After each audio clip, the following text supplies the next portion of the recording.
Como um Estado mínimo cresce. Este é o Visão Libertária, sua fonte de informações descentralizadas e distribuídas. Na segunda parte desta série, vimos que a União venceu a guerra contra os confederados. Entretanto, não é fácil invadir as terras de outras pessoas e obrigá-las a seguir suas regras. Então, como a Federação venceu os Estados confederados? Gastando rios de dinheiro. E adivinhe só quem bancou essa farra? Isso mesmo, o povo americano. Para isso, foi criado um novo imposto emergencial temporário, chamado de Imposto de Renda. Adiante veremos o quão temporário foi esse imposto. A origem do imposto de renda é difícil de ser traçada. Alguns dizem que remonta aos tributos dos primeiros frutos, em que cobradores de impostos iam às casas das pessoas na época da colheita e tomavam parte de sua produção agrícola. Porém, o imposto de renda, como o conhecemos hoje, teve origem na Inglaterra por volta do ano 1800. Copiando esse modelo, o governo americano instituiu o imposto de renda em 1861, logo no primeiro ano da guerra. Parece até que o governo estava só esperando uma desculpa para implementá-lo. Claro que a ideia era extinguir o imposto assim que a guerra acabasse, mas em seguida surgiu o problema da reconstrução do país. Logo, a vigência do imposto temporário foi estendida mais um pouco. Quanto tempo foi esse mais um pouco? Bom, a guerra acabou em 1865, mas o imposto foi extinto somente 7 anos mais tarde, o que por si só durou mais do que a própria guerra.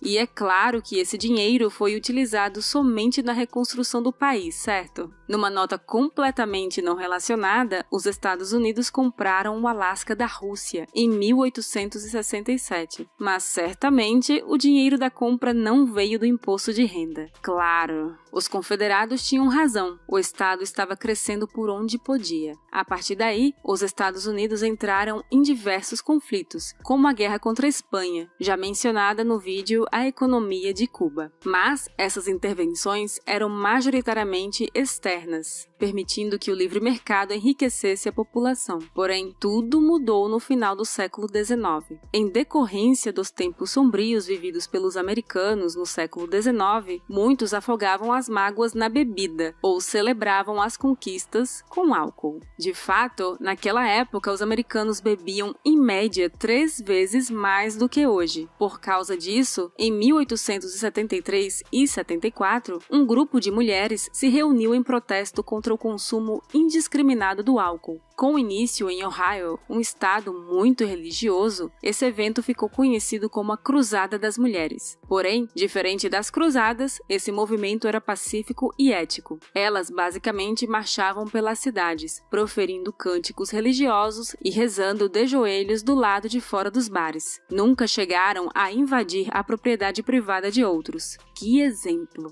Essas mulheres não eram contra o consumo de bebidas, apenas queriam moderação. Tanto que em 1874 elas formaram a WCTU, Women's Christian Temperance Union, ou União Cristã de Mulheres pela Moderação. Dessa união surgiram abrigos noturnos para bêbados, fontes de água potável em espaços públicos e livros. Inspirados nesse exemplo, muitos deixaram de beber ou passaram a moderar seu consumo alcoólico. Alguns donos de bares fecharam seus negócios e passaram a trabalhar em outros ramos. Infelizmente, o Estado sempre gosta de usurpar movimentos legítimos. Logo, diversos estados instituíram leis para proibição e controle da venda de bebidas alcoólicas. Mas quando você pensa que a coisa não pode piorar, o governo vem lhe provar que você está errado. Por causa do sentimento popular anti-bebedeiras, políticos de ambos os lados passaram a fazer propaganda no sentido de proibir o consumo de bebidas alcoólicas. Para trabalhadores, políticos de esquerda diziam que o álcool era uma ferramenta capitalista usada para mantê-los sob o domínio de seus empregadores. Para donos de fábrica, políticos de direita diziam que a bebida fazia com que seus trabalhadores ficassem preguiçosos e improdutivos. Até na questão racial, a bebida estava presente. Para os negros, a propaganda estatal era a de que o álcool estava impedindo o seu progresso, convenientemente se esquecendo das Jim Crow Laws. Para brancos, a narrativa era a de que a bebida tornava os negros violentos. Porém, havia um empecilho para aprovar a proibição de álcool. 40% do montante de impostos coletados pelo governo americano provinham de impostos sobre a indústria de bebidas. Então, para cobrir a perda de arrecadação, o imposto de renda voltou em 1913 e dessa vez veio para ficar. Por essa razão, também em 1913, o movimento para proibir a comercialização de bebidas alcoólicas ganhou força. Tal proibição se deu em várias etapas, por meio de diferentes leis, o que anos mais tarde resultou na 18ª Emenda Constitucional, que estabeleceria a época chamada de Prohibition, também conhecida como Lei Seca. Em tempos anteriores, os estados se rebelariam contra esse autoritarismo do governo federal, mas, após verem o que a União fazia com estados que tentavam se separar, a população aceitou calada mais esse roubo de liberdades. Só tinha um problema. Essa proibição destruiu a 5ª maior indústria do país, além de acabar com dezenas de milhares de empregos. Felizmente, para os Estados Unidos, com o começo da Primeira Guerra Mundial no ano seguinte, a indústria bélica estava tão bem que conseguiu compensar grande parte dos danos causados por essa decisão estúpida do governo. Mas uma coisa era fato: o povo pode ter aceitado essa imposição em silêncio, mas isso não significava que estavam seguindo os rabiscos estatais. Primeiramente, a legislação era muito mal escrita. Eram proibidas a venda e a fabricação de bebidas alcoólicas, mas não o consumo. E você poderia manter todo o álcool que tivesse antes da emenda entrar em vigor. Por isso, muita gente estocou bebida dias antes de a proibição entrar em vigor. Também era permitido o consumo de álcool com prescrição médica, então os médicos viraram basicamente baristas de jaleco. Álcool para cerimônias religiosas também era permitido, e já que rabinos podiam comprar vinho, coincidentemente, muitos se converteram ao judaísmo naquela época. Dentre todas as soluções encontradas pela população, a mais interessante foi um produto conhecido como Vine Glue, uma espécie de pó que, quando adicionado à água, virava suco de uva. O produto vinha com um aviso interessante, o de que deveria ser consumido rapidamente, senão se tornaria vinho se passasse mais de 20 dias descansando em um barril. Como é belo ver o livre mercado vendendo escadas toda vez que o governo ergue muros. Isso também nos ensina uma lição interessante. Governos se mantêm com o uso da força. Se não há alguém para forçar as pessoas a fazer o que o governo manda, as leis não passam do rabisco que elas de fato são. E no caso da lei seca americana, policiais não aceitavam prender pessoas pelo livre exercício de sua liberdade. Então foi criado o Departamento de Proibição, que contava com 1.500 oficiais para garantir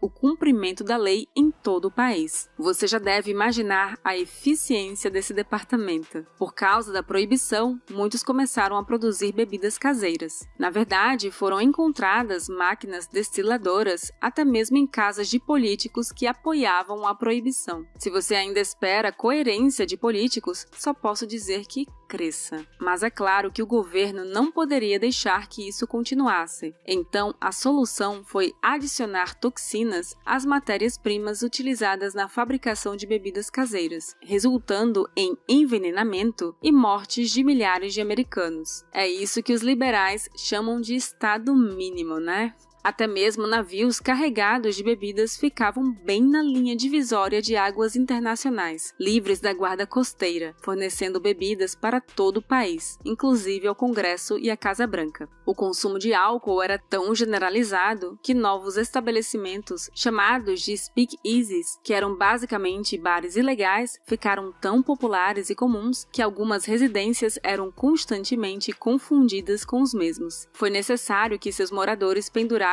um aviso em suas portas para evitar que bêbados aparecessem à procura de cerveja. Consequentemente, o Estado aprovou uma legislação ainda mais restritiva para punir o consumo de bebidas alcoólicas. Porém, até mesmo os juízes achavam essas leis absurdas. Como não podiam dizer que tais leis eram inconstitucionais, os tribunais simplesmente passaram a dizer que todos os acusados de descumprir a lei seca eram inocentes. Infelizmente, como todos sabem, quando um mercado é criminalizado pelo Estado, logo surgem outras máfias querendo monopolizá-lo. Dentre os mafiosos, o mais famoso sem dúvida foi Al Capone. Também conhecido como Scarface, por causa de uma cicatriz no rosto, Al Capone era um mafioso que se orgulhava do que fazia, aparecendo constantemente na mídia. Seus crimes eram conhecidos, crimes de verdade, como assassinatos e roubos, mas a polícia nunca conseguiu provas que o incriminassem. Porém, o IRS, ou Receita Federal Americana, conseguiu sentenciá-lo à prisão por sonegação fiscal. Com isso, ele ficou 11 anos na cadeia, a maior pena por sonegação já dada a alguém. Isso mesmo, quando o Estado não consegue condenar alguém por um crime de verdade, inventa-se um motivo qualquer como desculpa para disfarçar sua incompetência.